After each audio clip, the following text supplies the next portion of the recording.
E aí, pessoal, discussões no vestiário, brigas, conflitos de posições, de estilos e também a lista do Grêmio que saiu e a ideia de time para mais uma decisão do Tricolor. César Cidade Dias falando de Grêmio aqui no YouTube, papo de gremista para gremista. Gente, separei alguns conteúdos aqui. Uma guerra de estilos que parece ser o que está acontecendo dentro do vestiário do Grêmio. Uma briga ou discussão que foi confirmada pelo presidente Romildo Bolzan, Rádio Guaíba, e também a lista de relacionados com suas curiosidades e situações envolvendo o jogo. Vamos começar com a lista. O Grêmio tem os goleiros Breno e Chapecó, o Grêmio tem Cortez, Guilherme Guedes, Rafinha e Wanderson para as laterais, mais uma vez agora a vez de Diogo Barbosa fora da lista.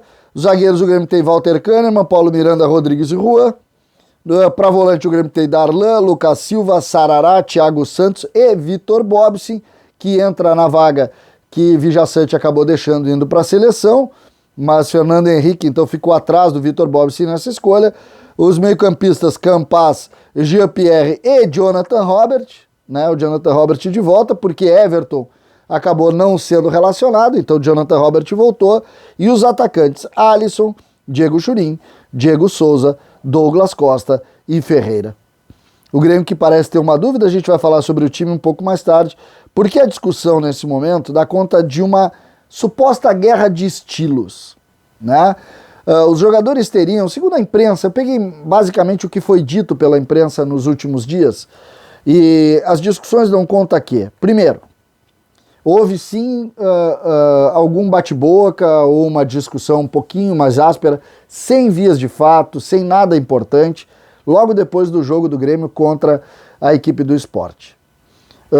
Segundo o Matheus Dávila, da Rádio Bandeirantes, a discussão se deu por jogar um pouco a responsabilidade ou para a defesa ou para o meio campo, e aí se criou a ideia de que como eram meninos na defesa, é uma briga entre veteranos e jovens, mas isso não existe no vestiário do Grêmio. Eu conversei com algumas pessoas que são do vestiário, que têm muita experiência com o vestiário, que estão há muitos anos trabalhando com isso, e me disseram: César, não é esse o problema do Grêmio, não tem discussão de os meninos contra os veteranos, não tem. Isso aí, de alguma maneira, já acabou. Bem ou mal, isso já existiu dentro deste mesmo vestiário, mas não é esse o problema hoje. Existe sim algumas discussões, como essa, se colocou a culpa na defesa no jogo contra o Sport, alguns defensores, especialmente o Juan, se incomodou com isso, cobrou, dizendo que a culpa era de todos, e isso acabou normalmente. Como é que funciona isso, gente? A gente tem que pensar. Isso é assim. Um vestiário competitivo como o do Grêmio, que tem lá 40, 50 pessoas, briga. Isso é assim. Não é, eles brigam. Eu conheço vestiários vitoriosos que eles não se davam. Isso é assim, o funcionamento é esse. Não é o caso desse vestiário hoje. O problema do Grêmio, tem problema sim, o Grêmio não conseguiu encontrar um time, o Grêmio não conseguiu dar sequência a nada que construiu nessa temporada e por isso fracassa, e aí as coisas acabam ganhando um corpo maior do que verdadeiramente tem. Não é isso que é determinante, mas o fato é, e a notícia tem que ser dita, ela passa muito por uma discussão, sim, que teve, colocando um pouco a culpa na defesa, a defesa se incomodou. Outra discussão que também tomou conta da empresa, dá conta de uma guerra de estilos. Segundo essas informações, os jogadores querem um time um pouco mais ofensivo e Luiz Felipe Scolari quer manter um time mais defensivo. Isso foi dito em quase todos os meios de comunicação e também nos ambientes do Grêmio, né, que seria uma guerra de estilos entre os jogadores e o treinador. O que eu penso sobre isso, tá? Primeiro, eu não acho tão natural assim os jogadores pedirem por um estilo de jogo. Então, não que eu não acredite na notícia, quem sou eu para isso? Eu não tenho essa pretensão e nem um dia vou pretender ter isso aí. O que acontece é que eu não vejo a discussão. Eu posso ver a discussão de uma escolha técnica, de outra escolha, mas eu não vejo uma discussão de estilo. Vamos discutir tática, nós temos que atacar, nós temos que defender. Isso perde um pouco, a discussão fica um pouco rasa quando a gente fala sobre isso. Então eu não acredito muito que tenha sido esse o foco. Acho sim que o foco pode ser a escolha por A ou B, porque normalmente os líderes eles têm isso, vamos com esse aqui, que esse aqui é ponta firme, que vai conosco aqui, vai defender melhor, vai jogar melhor na frente, vai nos ajudar aqui, vai nos ajudar ali. Isso eu acredito muito, isso acontece.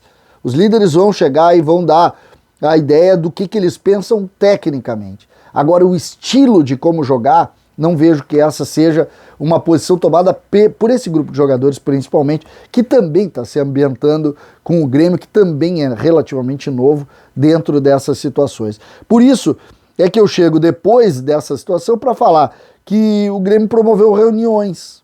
O Grêmio botou uma reunião muito longa com a comissão técnica, depois dela entregou essa reunião para os jogadores. Saiu de cena, todos, dirigentes e comissão técnica, e os jogadores conversaram entre si. Para quê? Para procurar uma unidade. Para procurar uma unidade. O Grêmio que tem no jogo contra o Sport, talvez o jogo mais importante do ano. O jogo contra o Cuiabá, talvez o jogo mais importante do ano. Não tem outra saída. Por quê? Porque foi um fracasso a derrota para o Grêmio, para o Sport. E por isso é que nós estamos vivendo essa crise. E por isso é que, se não ganhar do Cuiabá, a tendência é que tudo seja trocado ou que as coisas passem a ter outro status. É evidente. Por quê? Porque o Grêmio conseguiu a vitória contra o Flamengo, deu uma sensação de que sairia, vem o Atlético Paranaense, um jogo sofrível, e veio o Sport, que era um jogo de obrigação, e o Grêmio perde. Muito naturalmente. E isso, com certeza, criou um ambiente muito ruim e vai deixar, sim, sequelas se o Grêmio não vencer o Cuiabá nesta quarta-feira. Essa é a posição e a realidade. E em cima dessas situações, a gente vê mudanças no time. Eu acho que o Luiz Felipe vai mexer na estrutura do time. E não por pedido dos jogadores. Não por pedido, mas por uma ideia dele. E aí vocês vão ver, basicamente, que isso vai se juntar, as peças do quebra-cabeça vão juntando. O Grêmio deve jogar com o Chapecó, com o Wanderson, com o Juan, com o Tonhão e com o Rafinha. Chapecó, Wanderson, Juan, Tonhão e Rafinha. O Rafinha é o capitão do time. O meio-campo sem o Vijaçante joga o Lucas Silva. O Thiago Santos é o primeiro volante. Campaz vai começar jogando. Isso é o que eu acredito. Na direita vai jogar o Douglas Costa. E aí a grande dúvida, que para mim joga Alisson no lugar de Ferreira. Por quê? Exatamente pela composição defensiva. Exatamente. O Alisson vai ser o jogador que vai compor defensivamente junto com o Thiago Santos, junto com o Lucas Silva, liberando mais o Campaz, liberando mais o Douglas Costa e para se juntar lá Diego Souza na frente. Essa é a situação. Aí a gente poderia também imaginar o Guilherme Guedes na lateral esquerda para ter esse lado ofensivo. Pode ser também, mas não me parece que isso seja desde o início da partida. Portanto, tudo que a gente relatou aqui, os conflitos, as brigas, vai ser definido dentro do campo. Tudo. Se o Grêmio sai desse jogo com uma boa vitória, o Grêmio respira. O Grêmio respira. Inclusive, eu acredito que o Grêmio possa amanhã sair da zona de rebaixamento. O Grêmio respira. Porque o Grêmio vai estar claramente colocando para o ambiente um novo combustível, uma nova ideia de confiança e vai conseguir respirar. Criar uma ideia de solução para as dificuldades. Aí, essas reuniões, essas brigas, essas discussões, esses conflitos de estilos de jogo vão ser tudo minimizados e vão ser tratados como ferramentas ou remédios para a crise que o Grêmio entrou. É evidente isso. E quando, por acaso, se a coisa não funcionar, e aí analisando cenários, um cenário de derrota, obrigatoriamente essa discussão, briga e esses episódios de reuniões no vestiário vão ganhar uma força maior e vão com certeza mexer com as estruturas a ponto do Grêmio ter que trocar o trabalho. Fica evidente essa relação, fica evidente que isso a partir de agora vai consumir o sentimento dos dirigentes e dos gremistas de um modo geral, porque uma vitória respira, uma derrota praticamente apaga essa ideia de trabalho e o Grêmio vai ter que obrigatoriamente partir para um outro momento e uma outra forma de condução. Assim, do jeito que o Grêmio está produzindo, a gente sabe que a coisa não funcionou e a gente vai ter que mudar esse status. Talvez essas reuniões sirvam para isso. César Cidade Dias, falando de Grêmio aqui no YouTube.